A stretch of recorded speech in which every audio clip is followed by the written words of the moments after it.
At the time of me recording this more off-the-cuff video, they just had the Nintendo Switch 2 Direct, and they announced a lot of exciting stuff during it. There were some genuine surprises besides the obvious stuff like Mario Kart, like they're doing a sequel to Kirby Air Ride, which is one of my favorite games solely because of City Trial, and a 3D Donkey Kong game, which is very rare to see that. I'm pretty sure the last one was on the N64. But by far the announcement that I was the most excited for was the brand new From Software game. It seems to be a spiritual successor to Bloodborne, which, if you don't know, is like my favorite Soulsborne game. It's like the best in my opinion. Overall, I thought that this was a very solid Direct, and I was very excited to see where the Nintendo Switch 2 would go. Until I saw the prices. $80 for Mario Kart.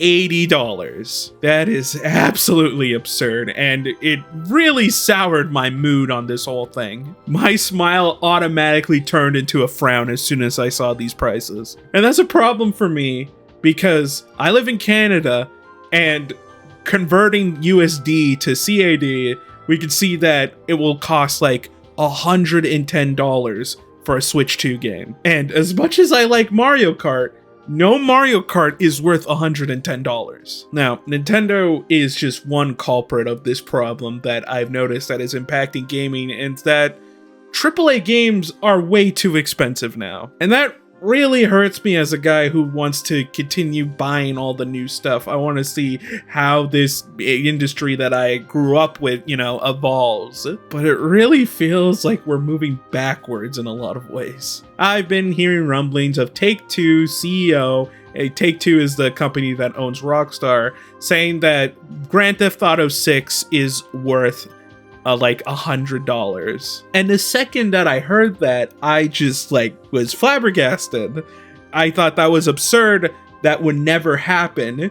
But now looking at the prices with Nintendo, there's a higher chance that this is gonna happen. It really upsets me that Nintendo is gonna start this trend, because I know that there is a bunch of greedy corporations that have these recognizable IPs that they're just gonna slap this high price tag on and just make it harder for the consumer to buy video games. Most people were still getting used to the increase from $60 to $70, and Nintendo just skipped that, making it to $80, which is still insane. Gaming is a really important hobby to me and many people out there, so just the fact that companies are so insistent on making it harder for people to get into video games is very upsetting. Video games are not a luxury, they're just any source of entertainment now. Obviously, I'm not talking about indie games. I feel like most indie game creators know how to price their games fairly. Nintendo is definitely aware that this is a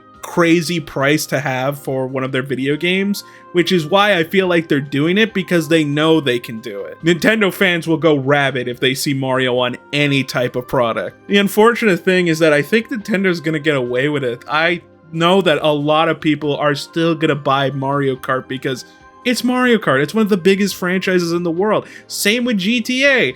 They can charge like $100 for GTA 6, but people will still buy it. There's been this sentiment online that you should speak with your wallet, which obviously does impact companies if you just don't buy a product.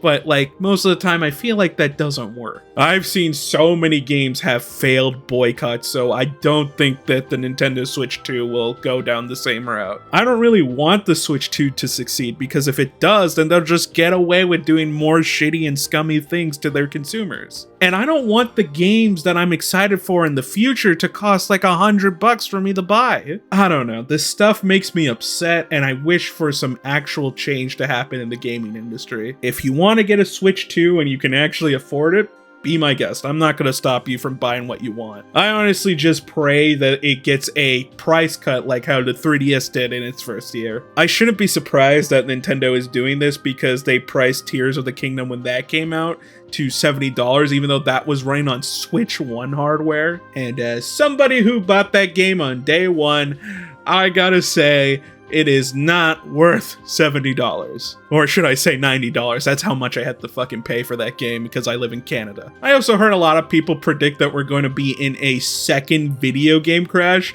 and honestly, I think that will happen, but only for the AAA side of video games. I can also blame a certain orange man for the reason why the Switch 2 will cost so much money, but people will apparently get mad at me if I say that. So yeah, that's all I have to say about this very grim thing that's happening to video games right now. I hope for things to change really soon, but I don't know how likely that's gonna be. Like and subscribe, I guess, all the YouTuber show things, and you know what? Make sure you have yourself a good rest of your day.